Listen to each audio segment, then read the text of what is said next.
성경 봉독입니다. 전도서 9장 1절 말씀 다 같이 합독하시겠습니다. 일어나셔서 전도서 9장 1절입니다. 다 같이 합독하시겠습니다. 읽겠습니다. 내가 마음을 쏟아서 이 모든 것을 마음에 두고 살펴보니 의인이나 지혜로운 사람이나 그들이 하는 일까지도 모두 하나님의 손안에 있으므로 사람은 자기 앞에 있는 것이 상인지 미움인지 알지 못한다. 아멘. 앉아주시길 바랍니다.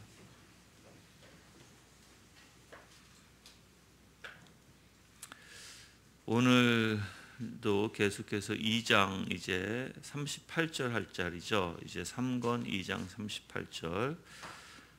믿음에 대한 스콜라 신학자들의 항해에 대한 논박을 지금 칼빈은 38절서부터 40절까지 말하고 있습니다.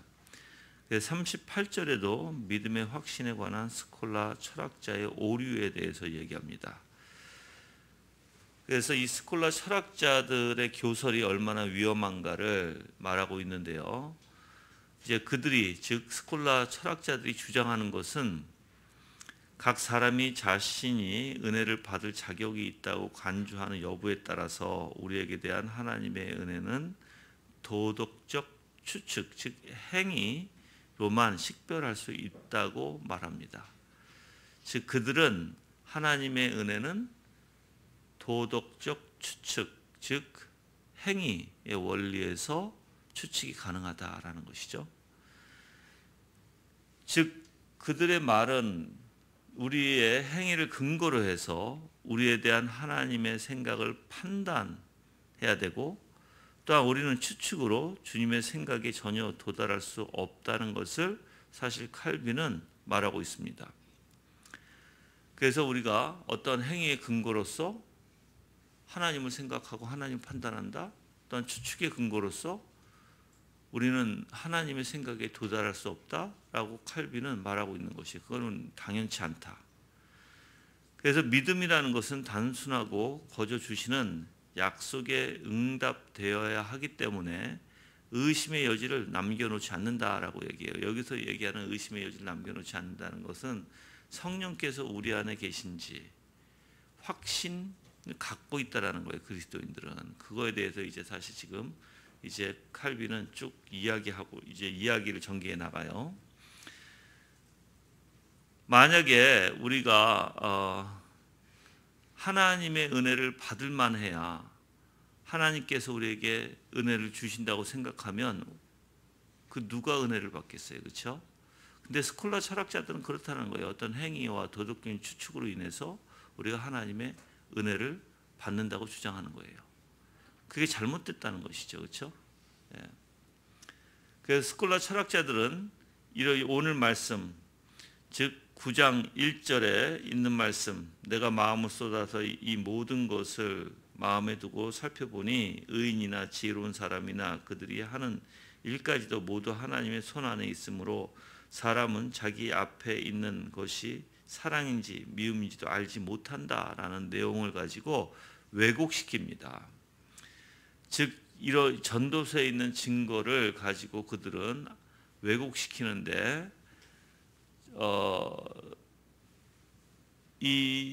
이들은 뭐라고 왜곡하냐면, 즉 여기서는 분명히 모두 하나님의 손 안에 있으므로 사람은 자기 앞에 있는 것이 사랑인지 미움인지 알지 못한다고 그렇게 말함에도 불구하고 그들은 의인이나 지혜로운 사람, 모든 사람이나 다 즉 하나님의 손 안에 있으므로, 즉 그들의 행위에 따라서 뭐 하나님께서 은혜를 주시고 안 주신다라는 원리로 이제 표현을 해요. 근데 칼빈은 여기서 솔로몬이 말하는 의도가 지금 현 상태를 근거로 삼아서 하나님께서 누구를 미움으로 괴롭히시며 누구를 사랑으로 받아들이시니 판단하는 사람이 있다면 그의 수고는 헛것이며 아무 유익도 얻지 못하고 자신만 괴롭힐 뿐이다라고 솔로몬의 의도에 대해서 얘기해요. 즉 솔로몬은 하나님께서 누구를 미워하시고 괴롭히면서 누구를 사랑으로 받아들이는지 판단하려는 사람이 있다면 그것은 잘못된다. 그건 헛수고이다라는 것이죠. 우리는 그런 판단을 하는 것이 아니죠. 하나님이 누구를 미워하시고 괴롭히시고 누구를 사랑으로 받아들이시고 그것이 우리의 판단에 있지 않다라고 칼빈은 얘기하는 것입니다. 그래서 오히려 만약에 누군가를 그런 헛된 수고를 한다면 그건 자신만 괴롭힐 뿐이라고 솔로몬의 의도를 말하고 있는 것이에요.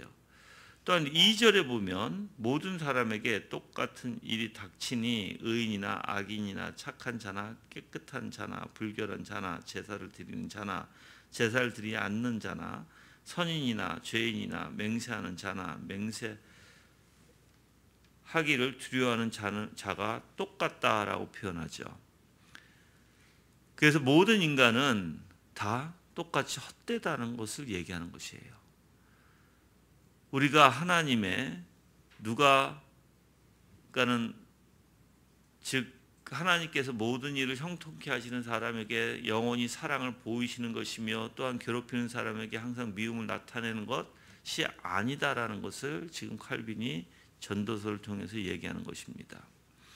왜 그러냐면 요 표현을 좀 내가 이해를 돕기 위해서 얘기하면 하나님이 아무리 의로운 사람이라도 영원히 사랑을 보이는 것이 아니라는 거예요. 우리의 삶 속에 뭐가 있어요? 또 때로는 어려움이 있고 때로는 낙심이 있고 때로는 문제들이 있잖아요. 그렇죠?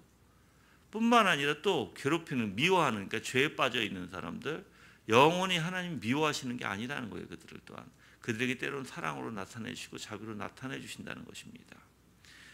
그래서 이 솔로몬은 인간은 사실 모든 것을 알 수 없고 하나님의 뜻조차도 우리는 헤아릴 수 없다는 것을 사실 솔로몬이 표현하고 있는 것이에요. 그런데 이제 어떤 미련한 인간들은 이것을 알려고 깨달으려고 하고 있다는 거예요. 그래서 하나님을 잘못 이해하고 있는 것이 있다라는 것입니다. 그래서 칼빈은 인간은 너무 우둔하다라고 표현해요. 또한 전도서 3장 19절에 보시면 3장 19절에 보시면 사람에게 닥치는 일과 짐승에게 닥치는 일이 똑같다. 하나가 죽은 것처럼 다른 것도 죽으니 모두가 같은 호흡을 가졌다. 사람이 짐승보다 나은 것이 없으니 모든 것이 헛되다. 즉 죽음을 얘기하는 것이죠. 짐승도 죽고 인간도 죽어라고 표현하는 거예요. 동일하게 죽기 때문에 우리는 다 헛되라고 얘기하는 것입니다. 그래서 어떻게 보면 지금 우리 육적인 눈으로 볼 때 우리가 이 세상에 벌어지는 일들을 다 파악할 수 없습니다. 이해할 수도 없죠. 그렇죠? 이제 그러면서도 하나님의 은혜도 우리는 전혀 만약에 스콜라 철학자들이 얘기하듯이 하나님의 은혜도 우리가 불확실하고 우리가 추측할 수 없어라고 한다는 것은 정신 나간 소리다라고 칼빈은 얘기해요. 하나님의 은혜는 그렇지 않다. 물론 우리의 인간은 추측할 수도 없다. 그건 사실이다. 그렇지만 하나님의 은혜, 이제 성령께서 우리 안에 역사하시는 은혜는 우리가 당연히 확신하고 우리가 알 수 있다라고 칼빈은 이제 주장하기 시작하는 거예요.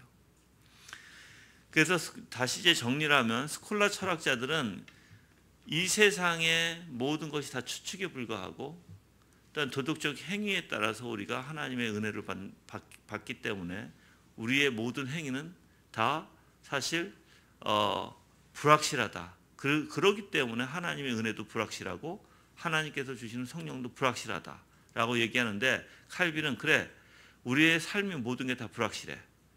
전도서에서 얘기하는 것처럼 그렇지만 하나님의 은혜는 인간의 행위에서 오는 것이 아니야.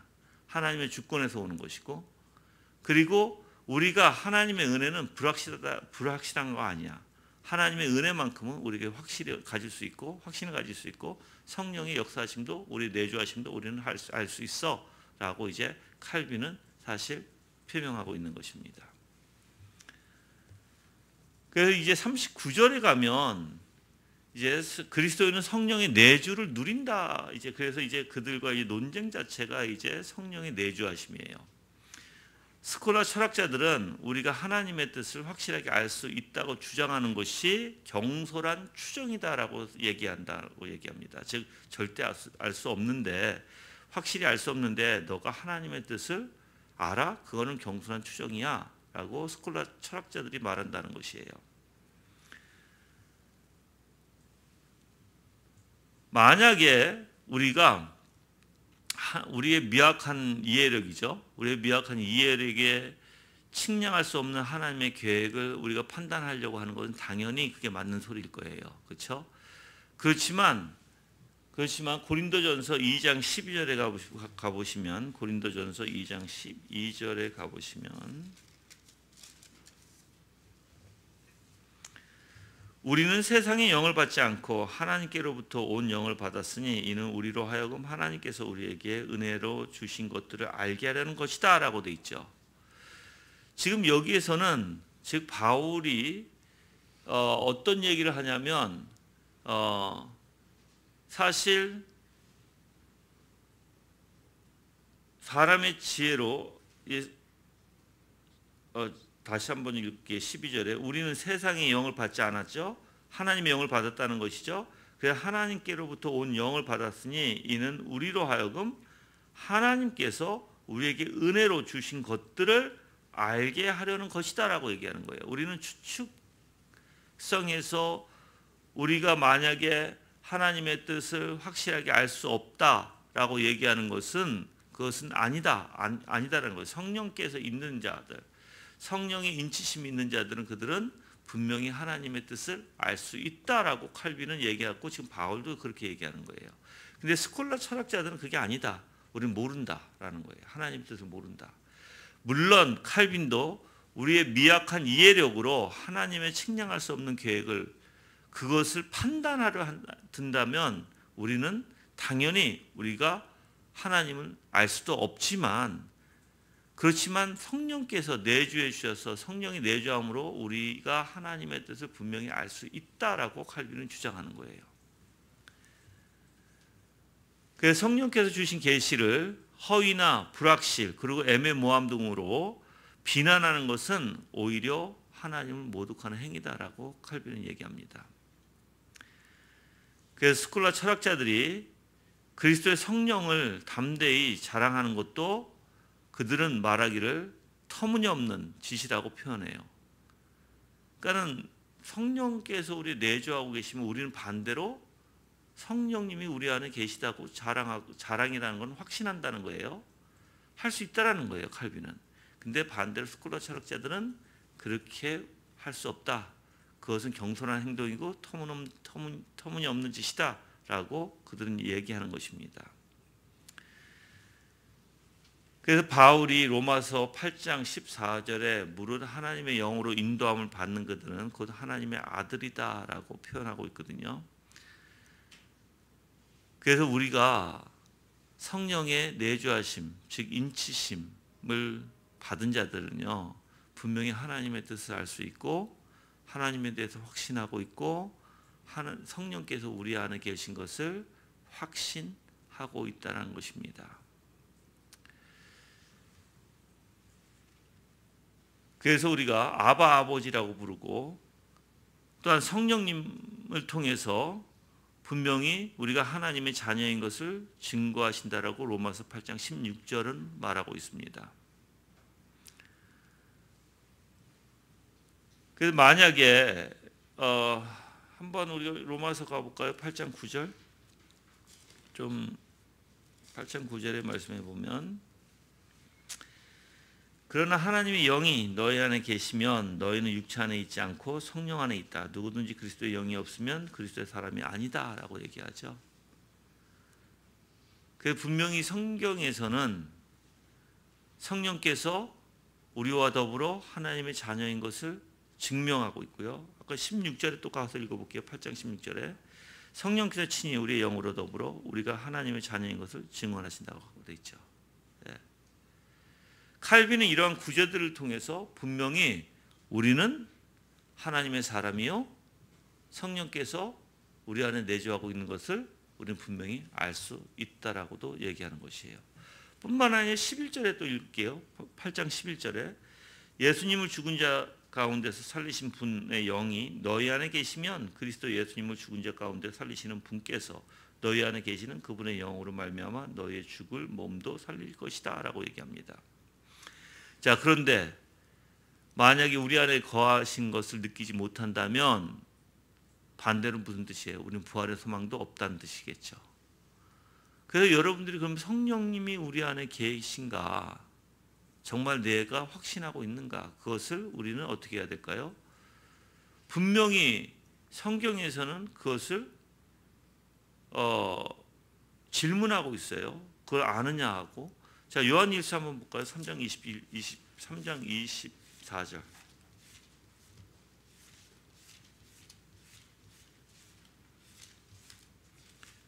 요한일서 3장 24절.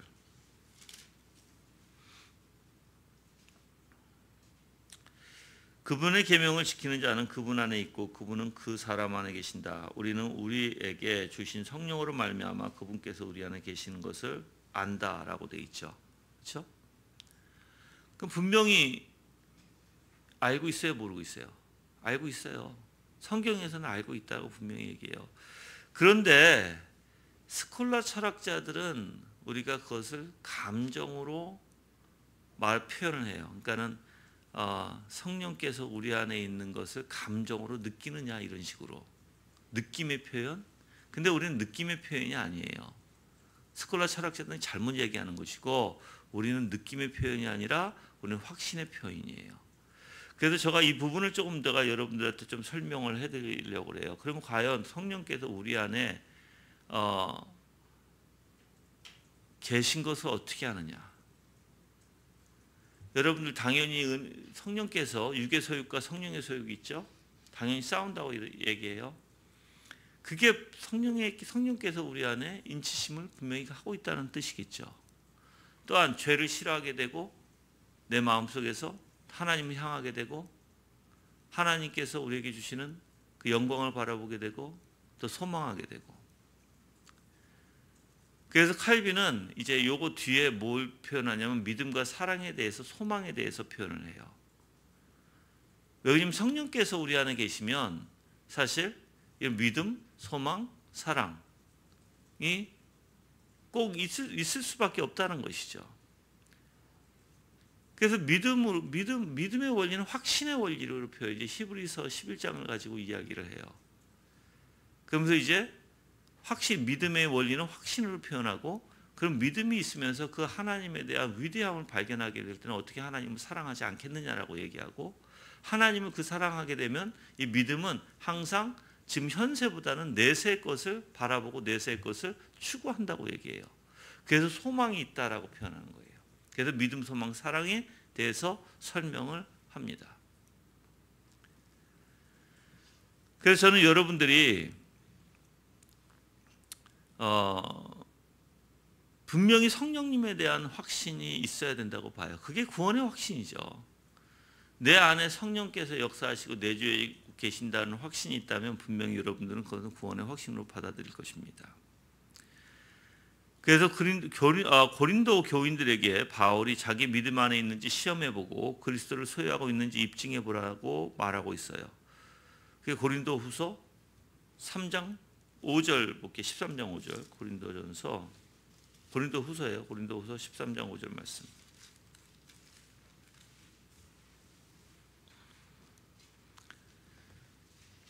너희가 믿음 안에 있는지 너희 자신을 살피고 시험해 보아라.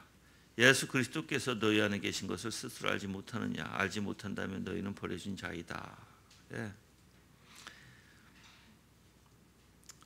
여기서 자신을 살피고 시험해 보라라는 뜻이 아주 낱낱이라는 뜻이에요.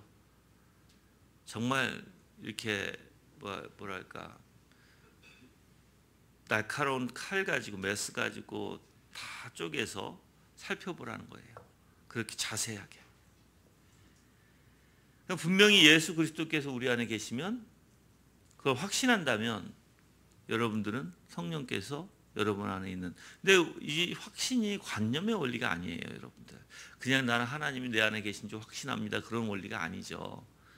확신한다는 것은 성령께서 우리 안에서 분명히 성경에서 말씀하시고 계시는 하나님의 놀라운 은혜들, 성령께서 주장하고 계시는 역사들이 우리 안에 표현되어져야 되고, 우리 안에 살아서 움직여야 되고, 우리 안에서 실질적으로 그런 경험들이 일어나야 되겠죠. 그것이 아니면 우리는 성령의 확신을 가질 수가 없을 것입니다. 아니면 반대로 복음주의에서 갔듯이 뭐예요? 그냥 관념의 원리 안에서 확신을 갖죠. 관념의 원리 안에서 확신은 거짓입니다. 잘못된 것이죠, 여러분들. 그래서 여러분들이 실질적으로 성령의 놀라운 역사 안에 확신을 갖기 위해서는 성령님이 어떤 분이신지를 올바로 알아야 되죠. 어떤 역사를 하시는지. 성령께서, 우리는 요한복음만 봐도 성령께서 죄에 대해서, 의에 대해서 분명히 성령께서 우리를 그렇게 인도하실 것이고 우리를 깨닫게 해주신다고 얘기해요. 그리스도에게 인도하시는 분이 바로 성령님이시고, 하나님의 말씀을 다 생각나게 하시는 분이 성령님이시고, 누군가 가르치 않아도 우리 안에 깨닫게 해주시는 이가 성령님이라고 분명히 요한일서에도 얘기하고 있어요. 그래서 하나님의 말씀을 깨닫게 하면서 내가 예수 그리스도에게 가까이 가게 만드시는 분, 내 생각과 내 마음을 더욱더 그리스도에게 쏟게 만드시는 분, 그렇지만 내 안에서는 죄에 대한 것들을 싫어하게 되고 거부하게 하시는 하나님, 오히려 하나님의 것들을 좋아하고 하나님의 것들을 내가 가까이 하고 싶은 마음, 이런 모든 것이 다 성령의 역사일 것입니다. 그래서 성령께서 여러분 안에 계시면 사고가 바뀌어요. 마음이 바뀌어요, 여러분들. 세상적으로 살아가지 않아요. 그래서 육의 생각을 하지 않고요, 영의 생각을 하게 돼 있는 거예요. 그게 바로 성령님의 놀라운 역사죠. 그럼 영의 생각이라는 건 내가 여러분들께 누누이 얘기를 하잖아요. 영과 육을 내가 나누면서 자주 가르치잖아요, 여러분들한테. 육의 것은 세상의 이치의 원리의 세상적인 사고를 가지고 그냥 세상 풍조에 쫓아서 생각하는 원리예요.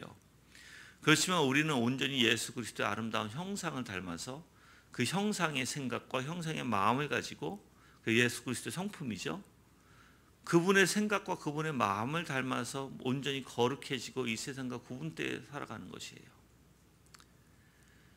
이 세상 사람들은 그렇게 보면 우리를 참 우습게 볼 수도 있고요, 우리를 이용할 수도 있습니다. 그렇지만 모든 것을 하나님에 맡기고 우리는 절대로 우리의 생각과 마음을 바로 하나님의 형상으로 잃어버리지 않고 그것을 지켜가며 살아가는 것입니다. 그래서 성경에서는 하나님께서 하나님의 백성에게 분명히 그 영을, 하나님의 영을 부어주시겠다고 분명히 선포하시죠. 요엘서 2장 28절에서 말씀하죠.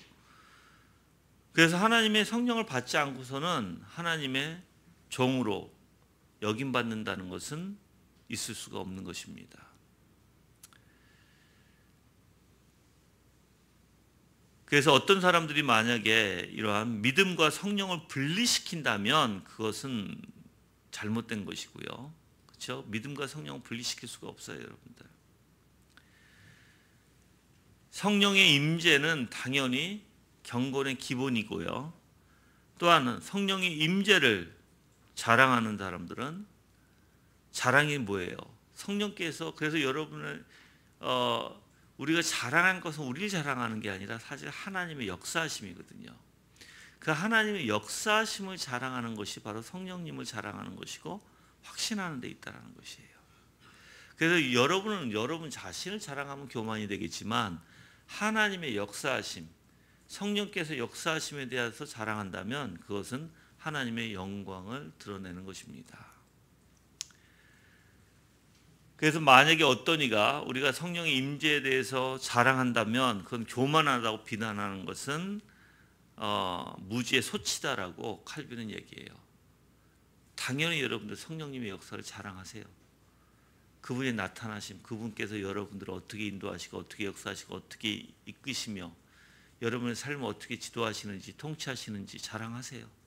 마땅히 자랑해야 될 부분이에요.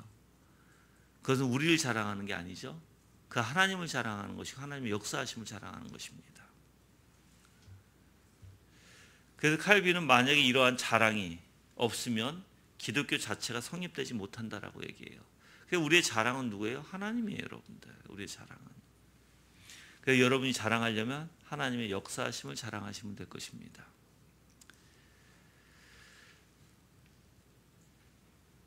그래서 또한 예수 그리스도께서 우리와 항상 동행하시고 우리가 예수 그리스도와 동행하심으로써 분명히 이 세상은 알지 못하는 것들을 우리에게 일깨워 주시는 분이시죠. 바로 그게 성령님의 역사이기도 해요. 그래서 요한복음 14장 17절 한번 보시면 요한복음 14장 17절 말씀. 그분은 진리의 영이시다. 세상은 그분을 받아들일 수 없으니 이는 세상이 그분을 보지도 못하고 알지도 못하기 때문이다. 그러나 너희는 그분을 안다. 이는 그분께서 너희와 함께 계시고 너희 안에 계실 것이기 때문이다. 아멘. 우리가 그분을 안다고 얘기하죠. 그래서 성령님을 모르면 말이 안 되는 거예요. 그래서 성령님을 자꾸만 신비주의로 표현하는 게 아니라 인격적이신 하나님, 나와 관계를 가지고 계신 하나님, 그러한 하나님으로 여러분들은 분명히 알아야 할 줄 믿습니다. 그리고 40절에 이제 들어가면 어떤 내용이냐면 우리가 과연 끝까지 견인할 수 있느냐에 대한 내용이에요. 자, 스콜라 철학자들은 이걸 불확실하다라고 주장해요. 견인에 대해서. 근데 우리는 아니죠. 하나님이 선택한 사람, 하나님이 한번 성령 인치심을 주신 사람은 어떻게 해요? 하나님이 그들 끝까지 이끄시죠. 그게 우리가 믿는 견인의 원리예요. 그래서 스콜라 철학자들은 우리의 의의 현재 상태에 따라 우리가 하나님의 은혜를 소유하고 있느냐 하는 문제를 판단할 수 있지만 끝까지 견인할 수 있는가에 대한 문제에 대한 지식은 미결체로 남아 있다라고 표현합니다. 그래서 그들은 하나님의 은혜를 받는 것도 우리의 행위에 의해서 받게 된다고 표현하고 또한 하나님께서 견인, 즉 우리를 끝까지 인도하실 수 있는가에 대한 것도 그들은 미결체로 그들은 결론을 내리지 못하고 있다는 것이죠. 또한 그들은 아까도 얘기했지만 그들은 행위에 의해서 우리가 은혜 안에 있다고 그들은 판단을 해요. 행위에 따라서. 그렇지만 만약에 여러분들 내일 일을 우리가 알지 못하고 내일 일에 대해서 확신이 없고 하나님이 내일 나를 정말 이끌어 주실까에 대한 소망이 없으면 우리는 사실 어떻게 보면 슬플 수밖에 없는 존재일 것 같아요. 그렇죠? 근데 확신은 다르죠. 즉 우리가 로마서 다시 한번 가볼까요? 사도 바울은 이렇게 얘기해요. 로마서 8장에 35절서부터 읽을게요. 로마서 8장 35절. 누가 우리를 그리스도의 사랑에서 끊겠느냐? 환난이나 공고나 박해나 굶주림이나 헐벗음이나 위험이나 칼이겠느냐? 기록된 것 같으니 우리가 종일 주님 때문에 죽임을 당하며 도살될 양같이 여김을 받았습니다 하였다. 그러나 우리는 이 모든 일에 우리를 사랑하시는 분으로 말미암아 넉넉히 이긴다. 나는 확실한다. 사망이나 생명이나 천사들이나 권력들이나 현재일이나 장래일이나 능력이나 높음이나 깊음이나 다른 어떤 피조물이라도 우리를 그리스도 예수 우리 주님 안에 있는 하나님의 사랑에서 끊을 수 없을 것이다 라고 얘기하죠. 어떤 것도 방해 못한다는 거예요. 그래서 어떻게 보면 지금 사도 바울은 절대적인 하나님의 사랑이 우리를 붙들고 계시고 그 사랑으로 인해서 우리가 절대적으로 견인되어진다는 것이에요. 끝까지 하나님이 우리를 인도하신다는 거예요. 우리의 상태에 따라서가 아니라는 거예요, 여러분들.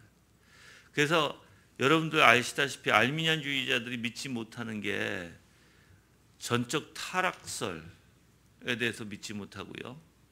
선택설에 대해서 믿지 못하고요. 견인설에 대해서 믿지 못하죠. 그들은. 왜 그러냐면 그거는 인간의 인간이 해 나가야 되는 하나님의 주권적 은혜가 아니고 하나님 주권적으로 붙들어 주심에서 우리가 이끌림 받는 것이 아니라 우리의 행동에 따라 그것이 변화된다고 생각하니까 그들이 믿지 못합니다. 그렇지만 분명히 하나님께서는, 즉 우리는 연약해요. 사실 우리는 미련하고 둔한 존재들이에요. 그래서 하나님의 언약이 없다면 우리는 사실 두려움에서 확신을 갖지도 못할 것이고, 두려움에 빠져서 내가 어떻게 영화까지 갈 수 있는지 그것도 희미하게 되어버리죠. 그렇지만 우리는 그렇지 않아요. 그러니까 하나님의 약속은 그게 아니죠. 하나님의 약속은 우리가 어떠한 존재이든 간에, 우리가 어떻게 행동하든 간에 하나님의 주권적 선택에 의해서는 분명히 하나님께서 우리를 끝까지 이끌어 가신다는 것이에요. 자, 이 부분을 조금 더 설명해 드릴게요. 왜 그러냐면 여러분들이, 저도 이 부분에 대해서 옛날에 맨 처음에 공부할 때 이해가 안 갔던 부분이기 때문에 말씀을 드리는 거예요. 견인의 원리에서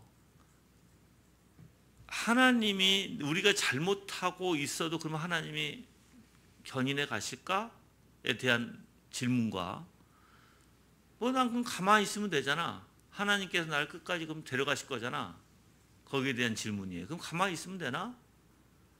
그래서 여러분이 성령의 역사를 알지 못하면 여기에 혼란이 와요. 성령께서 우리를 가만히 놔두질 않아요. 계속해서 추구하게 만들어요. 하나님을 향해서 계속해서 전진하게 만든다고요. 가만히 있지 못하게 만들어요. 또한 우리가 죄를 지었죠? 다시 회개하게끔 성령께서 우리의 생각과 마음을 주장해 주세요. 그래서 회개 가운데 나오게 하시고, 회개 가운데 다시 하나님 앞에 엎드리게 하시고, 계속해서, 그래서 우리가 아무리 하나님의 역사 가운데 내가 있다면 죄만 짓고 내 멋대로 살아가는 게 아니라 성령께서 우리를 컨트롤하실 것이고, 성령께서 지배와 통치하심으로써 성령께서 우리를 더욱더 하나님의 형상으로 닮게 하실 것입니다. 그게 약속이에요, 우리에게, 여러분들. 그래서 우리는 그냥 가만히 있으면 되나가 아니고, 또 우리가 만약에 죄를 마음대로 져도 하나님께서는 끝까지 우리를 견인해 주실까가 아니에요, 여러분들. 그 안에는 분명히 성령의 역사가 있다는 거예요. 그래서 하나님의 사람들은 하나님께서 가만히 두지 않는다. 그들을 계속해서 하나님께서 성령의 소욕과 육의 소욕과 싸우게 하시고, 전쟁 가운데, 우리 안 내면에서 전쟁 가운데 이끄실 것이고, 우리의 생각을 하나님이 사로잡아 주셔서 하나님 앞에 이끌고 나오실 것이고, 우리의 마음이 하나님 앞에 더욱더 겸손하게 할 수 있도록 하나님께서 계속해서 삶 가운데 말씀으로, 또한 상황으로 계속해서 이끌어 나가신다는 거예요.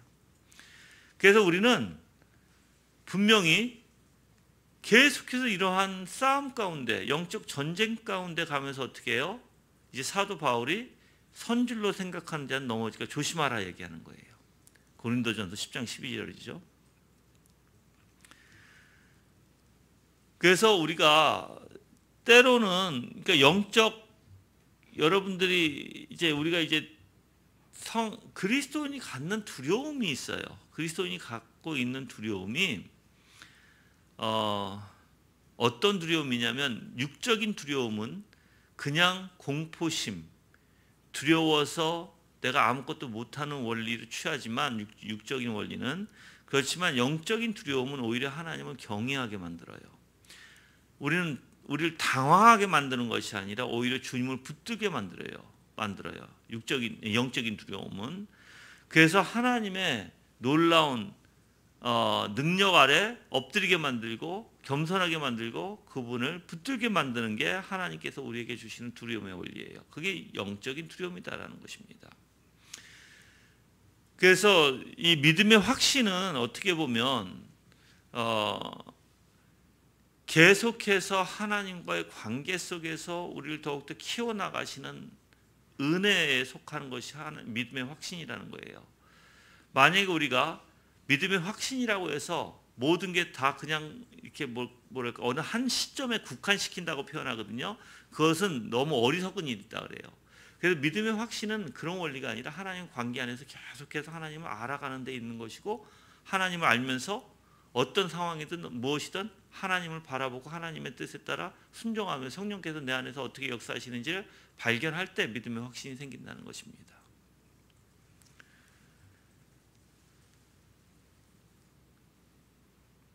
그래서 여러분들이 이 믿음은 사실 미래의 영생 불멸을 바라보는 것이 믿음의 원리다라고 칼빈은 얘기해요. 그래서 신자들은 성령의 조명을 받아 믿음을 통해서 하늘에서의 삶을 미리 볼 수 있다. 이게 바로 하나님의 은혜고 하나님의 은혜로 돌린다라고 칼빈은 얘기해요. 그러니까 지금 성도들은 믿음을 갖고 있으면 뭐가 있어요? 소망, 아까도 얘기했죠. 소망의 원리가 있다라는 거예요. 믿음, 소망, 사랑은 절대 떨어질 수 없어요. 믿음이 있으면 뭘 봐요? 미래에 뭘 봐요? 하늘에서의 삶, 영화 가운데 하나님께서 어떻게 우리를 인도해 주시고 어떠한 삶을 살 것인지 분명히 미리 맛을 볼 수 있다라고 얘기합니다. 그래서 이러한 자랑은 교만과 다르다는 것이에요. 이러한 미래에 하나님의 영화 가운데 살아가는 것을 자랑하는 것은 교만과 다르다. 그래서 만약에 어떠한 사람이 이러한 자랑, 하늘의 삶의 자랑을 고백하기를 부끄러워한다면 오히려 극심한 배은 망덕을 드러내는 것이다라고 칼빈은 표현해요. 그러니까 당연히 하나님의 나라의 것들을 자랑하는 것은 좋은 것이다. 아멘. 그러니까 여러분 안에서 여러분도 예수 그리스도와 함께 예수 그리스도께서 성령께서 우리 안에서 역사하시는 것들을 자랑하는 것은 어떻게 하나님 역사해 주신 거, 그렇죠? 어떻게 역사하셨는지 자랑하고 같이 교제를 나누는 것은 교만이 아니다는 거예요, 여러분들. 또한 하늘의 것을 바라보고 하늘의 것을 우리가 말하고 같이 그걸 나누고 같이 기뻐하는 것은 교만이 아니다. 그것은 오히려 하나님의 은혜고 하나님의 영광께 돌리게 돼 있다는 것이에요.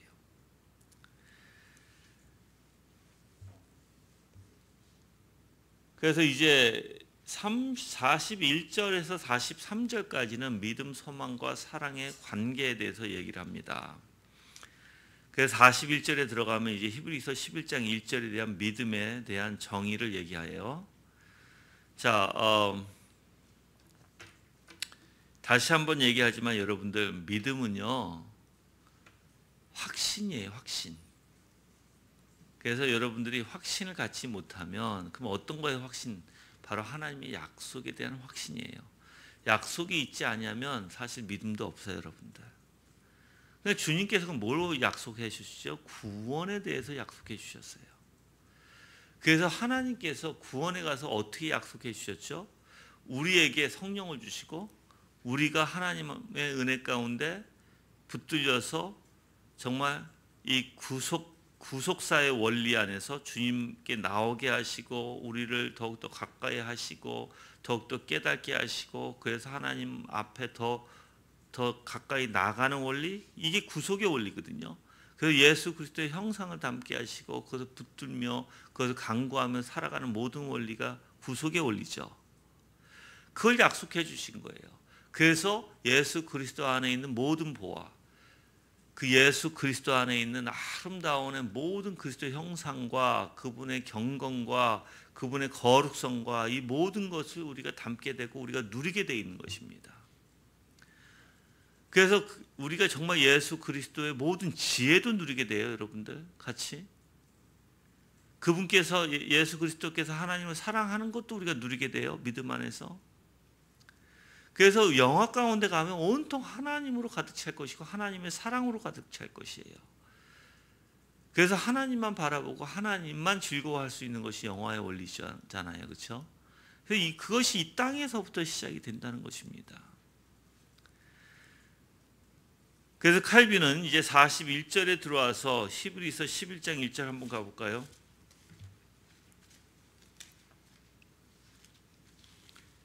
히브리서 11장 1절 말씀.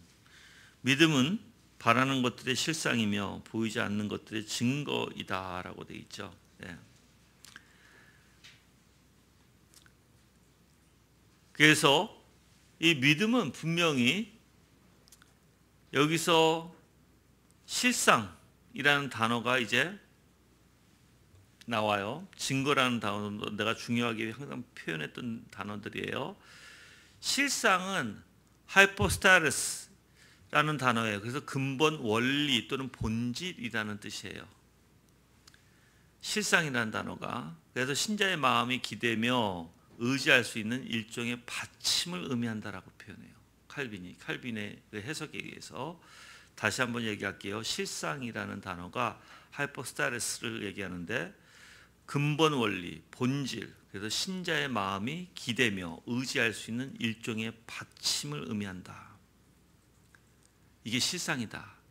자, 이제 요거를 다르게 얘기하면 여러분들 마음을 기대요? 의지해요? 못하면 마음을 기대하고 의지하죠? 무엇인가 내가 확신이 있으니까. 그렇죠? 그래서 이 표현을 확신으로 말해요. 칼빈도. 그래서 사도가 믿음이란 하나님께서 우리에게 약속하신 것들을 확실하게 견고하게 붙잡는 것이라고 말하는 것 같다라고 표현합니다. 확실하게 견고하게 붙드는 것. 뭘? 약속을. 그래서 약속을 확신이 없으면 어떻게 붙들어요? 어떻게 확실해요? 그렇죠? 그래서 약속, 하나님의 이 약속은요, 그리스도예요. 그리스도께서 행하신 모든 것을 여러분들은 확신해야 되는 거예요.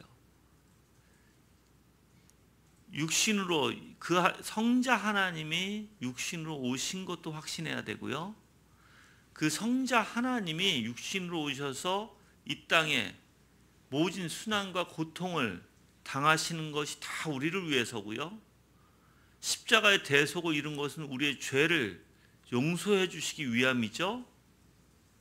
그리고 또한 그래서 하나님의 진노 가운데 우리가 형벌을 죽음으로 받으셨죠. 그래서 진노와 형벌을 받으셨죠. 그리고 죽으시고 나서 다시 부활하셨어요. 부활하시고 지금도 그래서 하나님 예수 그리스도의 모든 것이 다 중보의 역사예요, 여러분들. 모든 것이 다. 지금 중보자로서 우리를 중보하시는 게 아니라 이 땅에 오실 때서부터 예수님은 우리의 중보자셨다고요. 뿐만 아니에요. 사실 구약에서도 중보 역할을 하셨어요. 육신으로 오시진 않았지만. 그래서 예수 그리스도께서 하시는 일은 항상 중보의 역할이셨어요. 근데 그걸 완성하시기 위해서 이 땅에 육신으로 오신 것이고, 그것을 여러분들이 이제 확신으로 믿어야 된다는 거예요. 그럼 확신으로 믿게 되면 가장 먼저 뭐가 해결되죠? 죄가 해결돼요. 죄에 대한 내가 용서함 받았다는 것을 확신하게 된다는 거예요. 여러분들 예수님께서 죄를 용서 못하실 게 있나요? 용서 못하실 죄가 있어요? 예수님이 없어요. 여러분들이 성령 회방죄가 있잖아요 라고 했는데 여러분들 성령 회방죄를 모르시면 오해하시면 자꾸만, 근데 내가 얘기했잖아요. 성령 회방죄라는 것은 여러분들 거부하는 거예요. 하나님을. 아주 간단하게 얘기하면 성령께서 여러분에게 은혜를 주시고 은혜를 뿐만 아니라 역사를 보여주시고 깨달음을 주셨는데 내가 계속 거부하는 거예요. 안 받는 거예요. 그래서 세상 밖으로 나가버리든지 아니면 하나님을 모욕하고 욕하는 거예요. 사실.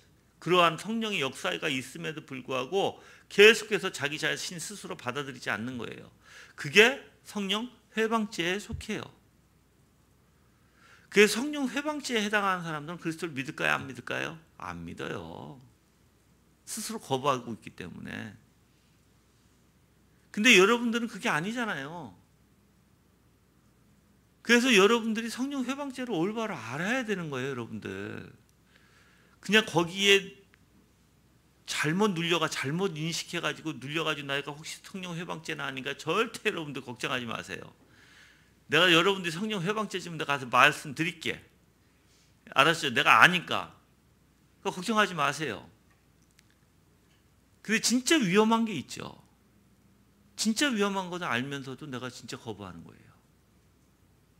이게 하나님의 은혜고 하나님의 방법이고 하나님의 뜻이고 하나님을 섬겨야 되는데, 근데 내가 세상에 빠져서 내 마음과 생각이 세상에 향해서 오히려 하나님의 역사를 내가 거부해 버리는 거, 그게 굉장히 무서운 거예요, 여러분들. 그게 배교라고 얘기하고 그게 성령 회방죄라고 얘기하는 거예요. 그래서 겁이 나는 거예요, 여러분들. 언제 겁이 나냐면 그렇게 은혜를 부어주심에도 불구하고 여러분들이 스스로 거부하고 세상으로 나가버릴 때, 세상 것을 추구할 때, 하나님의 역사보다는, 성령의 역사보다는 내가 거부해버리고 세상에 나가버릴 때, 그게 이제 굉장히 무서운 거죠. 그 전까지는 염려하지 마세요, 여러분들. 염려하지 마세요. 칼빈은 이렇게 얘기해요. 존 오웬은 이렇게 얘기해요. 당신이 하나님의 말씀을 듣고 당신이 하나님의 말씀 속에서 내가 하나님 붙들려고 하고 깨달으려고 하고 하나님 앞에 더 가까이 나가려고 한다면 두려워하지 마라 그래요. 왜냐하면 그런 사람은 절대 성령 회방죄를 질 수가 없다라고 얘기해요. 그러니까 여러분의 마음이 계속해서 하나님을 향하겠고 하나님을 붙들려고 하고 하나님만 여러분이 간구하고 있고 정말 주님만을 의지하려고 하고 계속 우리 마음에서 그런 역사가 일어나면 그게 성령의 역사하심이라는 거예요. 근데 문제가 이거죠. 복음주의 교회는 그런 게 없어. 그냥 교회만 왔다 갔다 하고 감정에, 이러한 것들을 감정에 호소하죠, 그들은. 그렇죠? 어떠한 감동, 감정. 그래서 자기가 도덕적으로 착하게만 하면 된다고 생각하고 감정에 호소하다 보니까 조금 믿는 것 같지만 길가에 떨어진 씨앗같이 또는 가시덩굴에 떨어진 씨앗같이, 돌밭에 떨어진 씨앗같이 뭐예요? 열매를 맺지, 그러니까 뿌리를 내리지를 못해요. 그래서 언젠가는 다 돌아가 버리고 말아요. 근데 언젠가는이라는 것은 하나님이 분명히 그 시험의 때를 주실 거예요. 그러면 그들은 견디지 못한다는 거예요, 여러분들.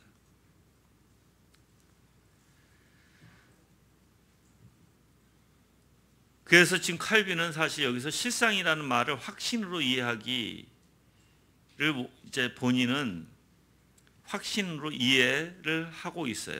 본인은, 칼빈은. 자, 그래서 바울이 말하고자 하는 것은 마지막 날 책들이 펴 놓을 때까지 이제 심판의 날이죠.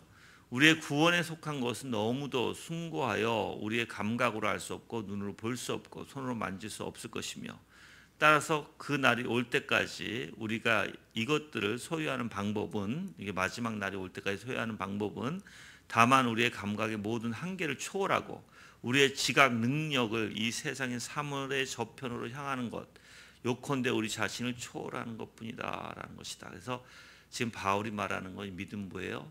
우리 한계를 뛰어넘어서 어떻게 보면 지각의 능력을 하나님의 나라에 향하게 하고, 영화 가운데 향하게 하고 우리 자신을 초월하는 것이 바로 믿음의 확신이다라고 얘기하는 거예요, 여러분들. 왜 그래요? 우리는 알 수 없어.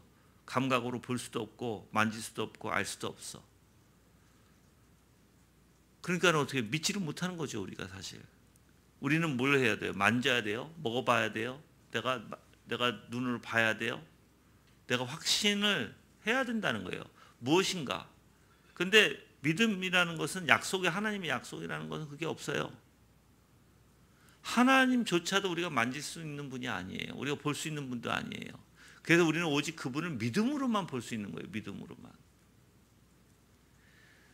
그 믿음으로만 볼 수 있다라는 것은 여러분들이 그냥 내가 얘기했잖아요. 여기에는 종교심도 있고 관념의 원리도 있어요. 그래서 여러분이 때로는 종교심의 열정을 낼 수 있어요. 종교심의 원리 안에서. 그렇지만 그건 믿음이 아니에요.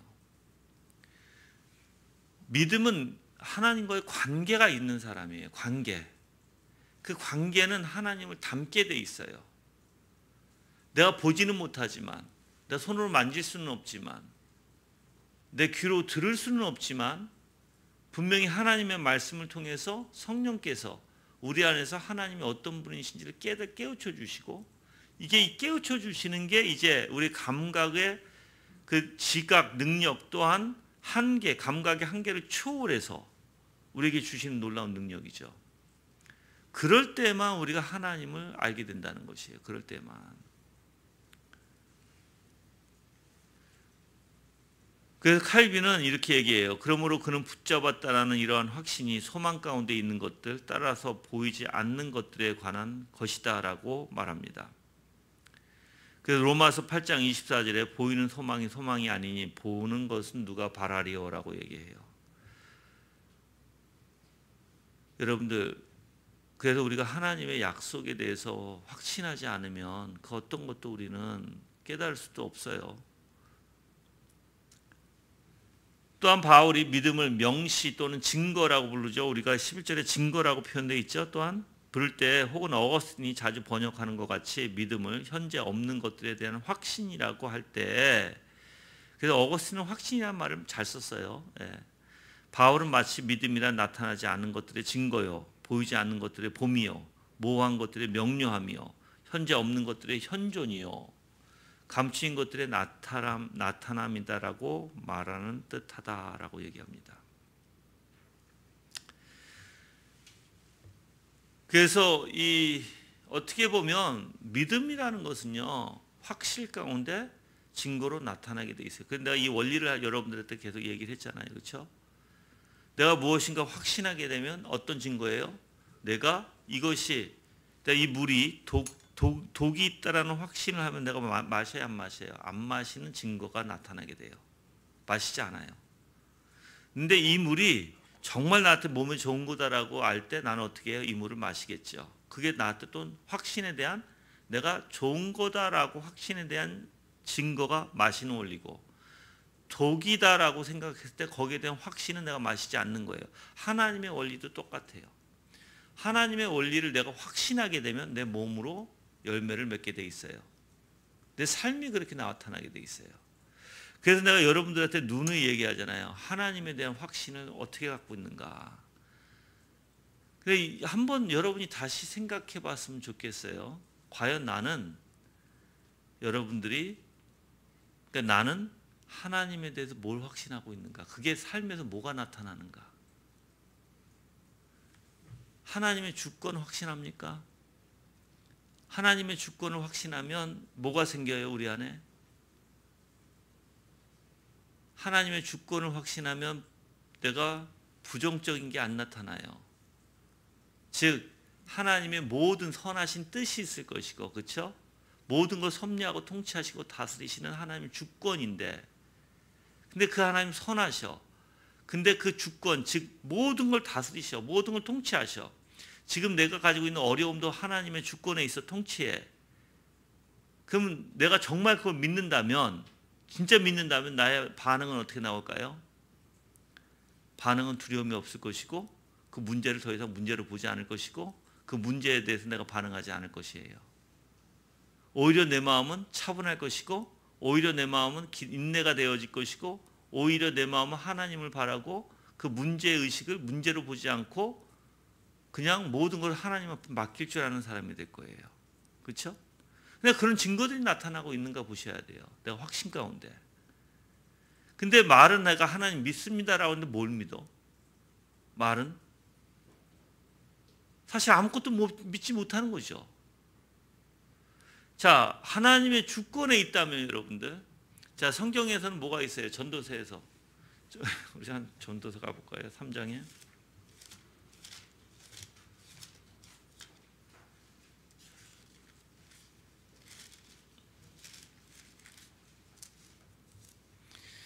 자, 제가 읽어볼게요. 3장. 해 아래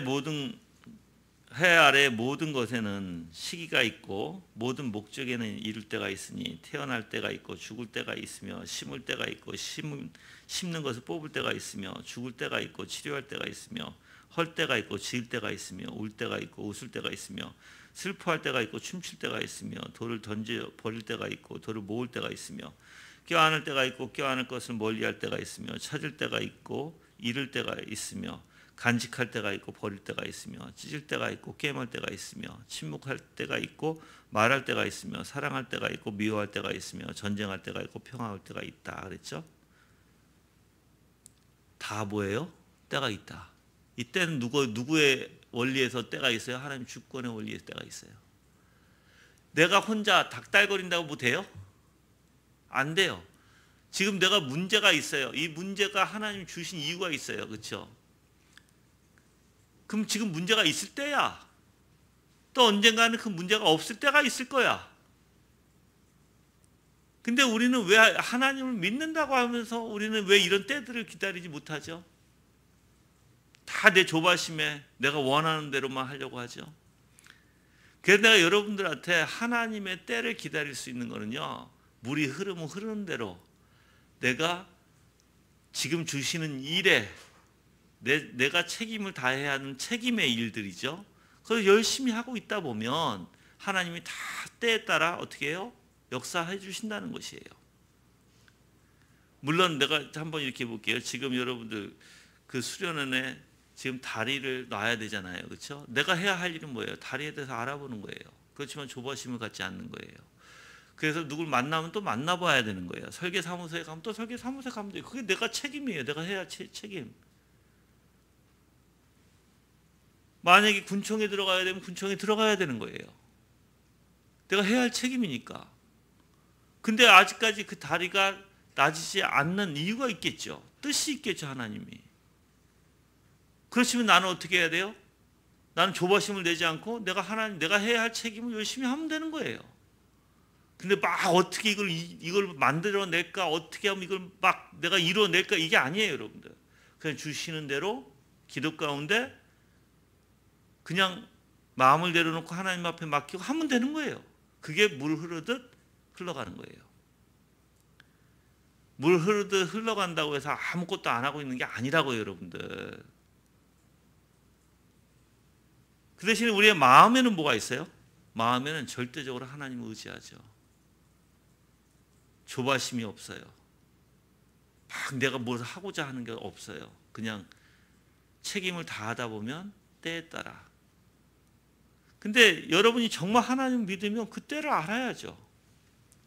진짜 하나님을 믿으면 그 때를 인정해야죠. 청년들은 어떻게 해야 돼요? 청년들은 열심히 일을 하고 저 열심히 부모님 앞에 부모님을 공경하고, 그렇죠? 그리고 또한 여러분들이 예를 들어서 이거예요. 결혼을 해야 되면 막 여자를 찾아다녀야 될까요? 남자를 찾아다녀야 될까요? 아니죠. 그거는 하나님의 것을 거슬러 올라가는 거죠. 만약에 그런데 누가 야 만나봐라 하면 어떻게 해요? 그럼 만나면 되는 거예요. 만나보면 되는 거예요. 그건 하나님의 섭리 가운데 흐름이니까. 만나보면 되고, 만나서 이 사람이 아닌 것 같으면 뭐 아니라고 얘기하면 되는 것이고, 또 이 사람이 좀 괜찮은 것 같으면 더 만나보면 되는 것이고.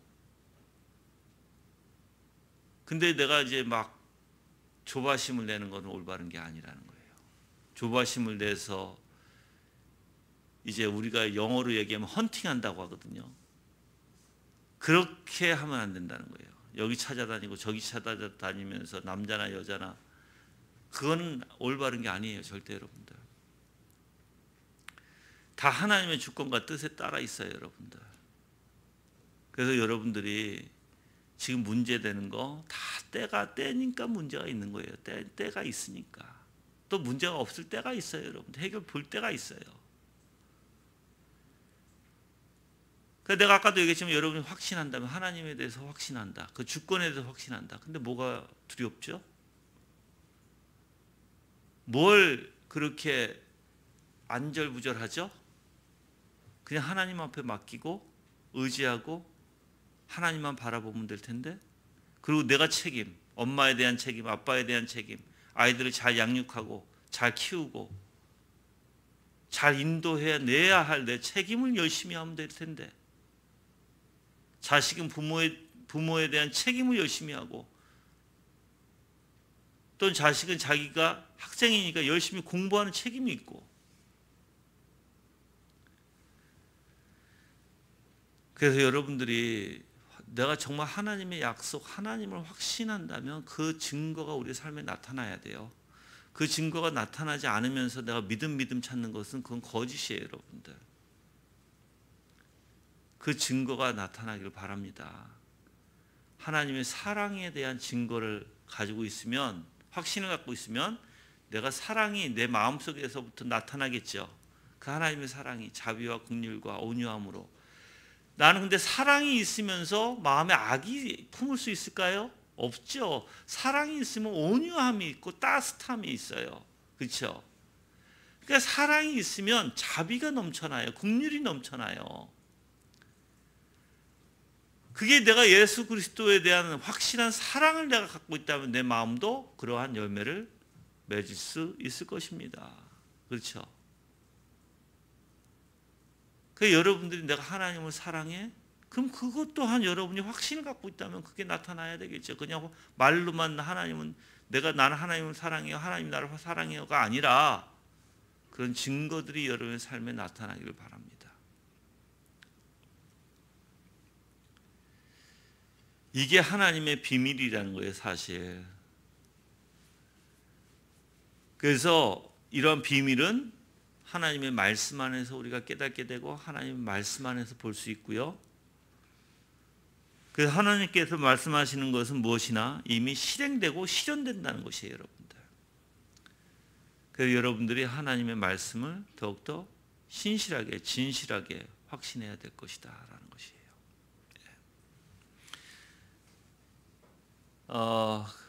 그래서 이제 믿음과 사랑에 대해서 얘기하는데, 믿음과 사랑은 제가 다음 주에 얘기할게요. 다음 주에 얘기하는데, 저는 그래서 여러분들이 그냥 말로만 내가 믿음 있다라고 얘기하지 말고, 그럼 뭘 믿어? 말로 내가 믿습니다. 뭘 믿는데 도대체? 그렇잖아요. 하나님에 대해서, 약속에 대해서 확신한다면 그 약속이 여러분의 삶에 나타나야 되고 증거로 분명히 증거로 나타나야 돼요. 확신에는 뭐가 있다? 증거가 있다. 그게 있지 아니하면 여러분들 아무것도 소용이 없어요. 그러니까 다시 한번 여러분 오늘 저녁에 자기 전에 한번 생각해 보세요. 나는 하나님에 대해서 뭘 확신하나? 그래서 내가 뭐가 나타나나? 증거로 내 삶에. 그거 알걸요? 여러분들이 가만히 생각해 보면. 내가 하나님에 대한 사랑이 확신하면 난 내 마음에 자비와 긍휼과 온유함이 많고 따뜻함이 많고 긍휼함이 많고, 그렇죠? 그래서 모든 걸 품을 줄 알고 받아들일 줄 알고 할 텐데, 그것도 아니면 뭐가 문제고, 하나님의 주권도 못 믿으면, 그래서 주권도 못 믿으니까 뭐든지 닥달거리고 안달거리고, 그것도 잘못된 거고. 그럼 난 도대체 뭘 믿고 있나 한번 생각해 보세요. 하나님의 전능하심을 믿고 있나? 전능하신 뭐든지 다 하실 수 있는 능력을 가지고 계신 분이잖아요. 그렇죠? 근데 내가 왜 내 마음은 불안해할까? 하나님은 날 다 아시는 분인데 그럼 그걸 내가 확신한다는 내 마음에 위로가 있어야 되잖아요. 그렇죠? 전지하심에 대해서. 근데 내 마음에 위로가 없으면 그게 내가 무슨 증거가 나타나 나한테? 그런 건 증거가 안 나타나는 거죠, 오히려. 그러니까 우리가 말로만 하지 말잖아요. 말로만 하지 말고, 진짜 여러분들이 신앙은 그런 게 아니에요. 신앙은 말로만 해서 되는 게 아니라 실질적으로 확신되어지고요.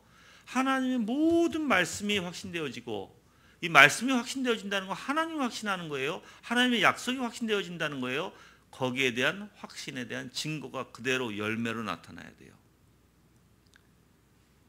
그렇지 않으면 아무 소용이 없어요, 여러분들. 그냥 말로만 믿습니다라고 아무리 백날 천날 해보세요. 진짜 그걸 믿는 것인가? 그건 믿는 거 아니에요, 여러분들. 그래서 여러분들이 지금 생각해 보면 부족한 것들이 있을 거예요. 과연 나는 하나님에 대해서 뭘 믿고 있나? 그래서 저는 때로는 이렇게 해요. 저는 내가 만약에 내 마음이 불안해하잖아요. 그럼 나는 어떤 걸 묵상할까요? 하나님에 대해서 내가 불안해하면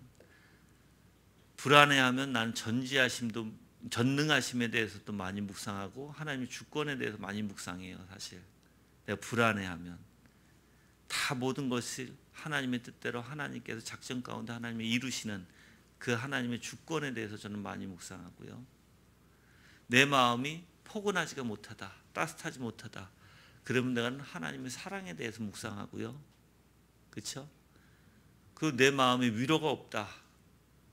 그러면 하나님의 전지에 대해서도 묵상하면서 하나님의 긍휼에 대해서도 묵상해요. 그러니까 여러분들이 내 마음을, 여러분 자신의 마음을 알고 있다면, 그럼 내가 지금 조바심이나 막 조바심. 그럼 왜 조바심은 하나님을 믿지 못해서 그렇지. 그래서 내가 도대체 뭘 믿지 못하는가에 따라서 하나님을 묵상하시면 더 좋을 거예요, 여러분들. 그렇죠? 그러니까 하나님은 여러분들 내가 얘기하지만 이 세상에서 좋은 거 하나도 없어요. 하나님의 나라가 좋아요. 이 세상은 그냥 우리가 하나님의 주권에, 하나님의 은혜 가운데, 하나님의 작전 가운데 열심히 살아가면서 하나님의 영광 때에 나타나는 게 가장 우리가 해야 할 바고, 좋은 곳은 다 하늘나라에 있어요. 이 땅에 있는 것은 좋은 것이 하나도 없어요, 여러분들. 그래서 이 땅의 모든 것은 배설물로 여길 뿐이에요. 그렇죠? 그럼 좋은 걸 추구하셔야지. 하나님의 나라의 것들을 추구하셔야지. 내 생각과 내 마음도 하나님의 나라가 돼야 되고, 그리고 온통 내 삶이 하나님의 나라가 돼서 그 거룩함으로 쫓아야지. 근데 항상 육적인 생각 속에서, 육적인 마음 속에서, 육적인 감정 속에서 육적으로 살아가면 무슨 하나님의 나라에 살아, 그게. 그건 하나님의 나라에 사는 게 아니에요, 그거는. 그러니까 여러분들이 정말 하나님의 나라에 살기를 원하면 예수 그리스도와 함께 동행하고 예수 그리스도와 함께 같이 누리시려면 정말 여러분의 생각과 마음이 하나님의 나라의 것들로 가득 차야 돼요. 그래서 묵상하는 거잖아요. 왜 묵상해요? 여러분 묵상할 때 그냥 뭐 내용 파악만 하고 끝나요? 아니잖아요. 그 안에 있는 하나님의 나라의 것들을 여러분들이 묵상해야 된다고요. 그래야만 여러분들의 마음에 쉼을 얻을 수가 있을 거예요. 그리고 정말 그 묵상을 통해서 확실하게 되면, 내가 확신이 되어지면 여러분 분명히 거기 안에 증거가 삶에 분명히 나타날 것이고요. 정말 그렇게 되기를 소망합니다. 그래서 여러분들이 문제 있는 것도 주님 앞에 맡기며 모든 것을 때가 있다는 것을 깨닫고 하나님의 은혜 가운데 정말 주님을 바라보고 주님을 의지하고 하나님의 관계에서 더욱더 예수 그리스도를 닮는 그리스도인이 되기를 바랍니다. 아멘. 다 같이 합심으로 기도하겠습니다.